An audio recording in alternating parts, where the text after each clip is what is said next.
सबसे बड़ा गुरु, गुरु से बड़ा गुरु का ध्यास, और उससे भी बडे श्री स्वामी समर्थ महाराज. तसेच स्वामी महाराजांनी त्यांच्या भक्तांना अभयदान दिले. भिऊ नकोस, मी तुझ्या पाठीशी आहे. अशा शब्दांमध्ये स्वामी समर्थांची महती वर्णन केली जाते. प्रकट पूर्व पीठिका इ. स.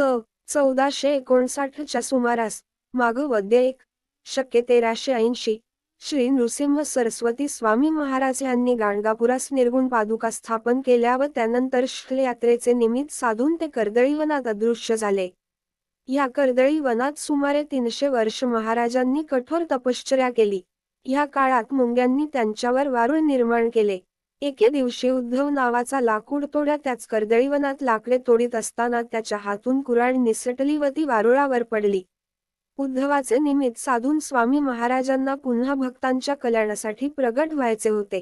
कुऱ्हाड वारुळावर पडताच त्यातून रक्ताची धार उडाली व क्षणातच दिव्य प्रकाश होऊन उद्धवासमोर एक अजानुबाहू तेजस्वी मूर्ती प्रगट झाली. तेच अक्कलकोटचे स्वामी समर्थ महाराज होत असे मानले जाते. आपल्या हातून या महापुरुषाला जखम झाली या विचाराने उद्धवाला दुःख झाले व भय वाटू लागले.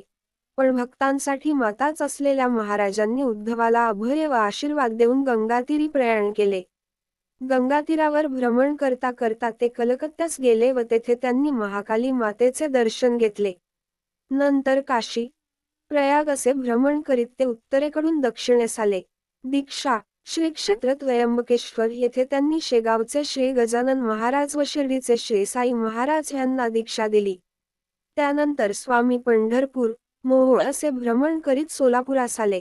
त्यानंतर मंगळवेढे नामक गावास स्वामींनी काही काळ वास्तव्य केले व तिथल्या भक्तांना विविध स्तरावर मार्गदर्शन केले. भेटेल त्याला आपल्या लीलेने आगळ्या वेगळ्या पद्धतींनी दुःखमुक्त करून कार्यरत केले. अक्कलकोट प्रवेश, इसवी सन 1856 मध्ये स्वामी महाराजांनी अक्कलकोटमध्ये प्रवेश केला व तिथल्या 22 वर्षांच्या वास्तव्यात अक्कलकोट हे तीर्थक्षेत्र झाले. येथे त्यांनी जगातील अनेक मान्यवरांना मार्गदर्शन केले. अवतार कार्य समाप्ती, इसवी सन 1878 मध्ये स्वामींनी अनेकांना कार्यरत करून त्यांचा एक आविष्कार संपविला असे भासवले.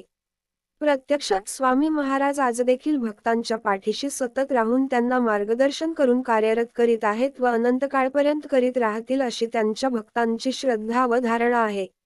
स्वामी समर्थ पुण्यतिथी, श्री स्वामी समर्थ महाराज यांनी रविवार दि.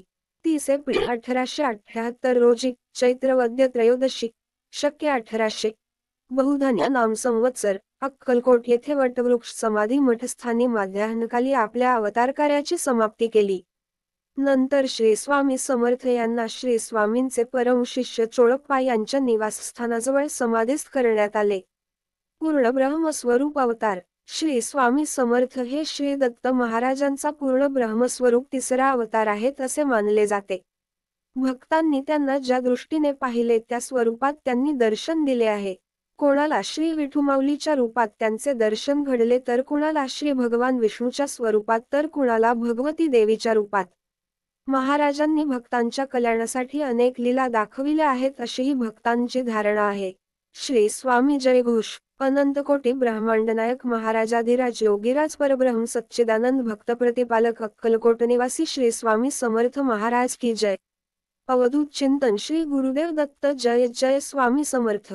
श्री स्वामी समर्थांचे वरील जयघोष जसे प्रभावी आहेत त्याचप्रमाणे महाराजांचे स्वामी समर्थ तारक मंत्र हा सुद्धा फार प्रभावी आहे.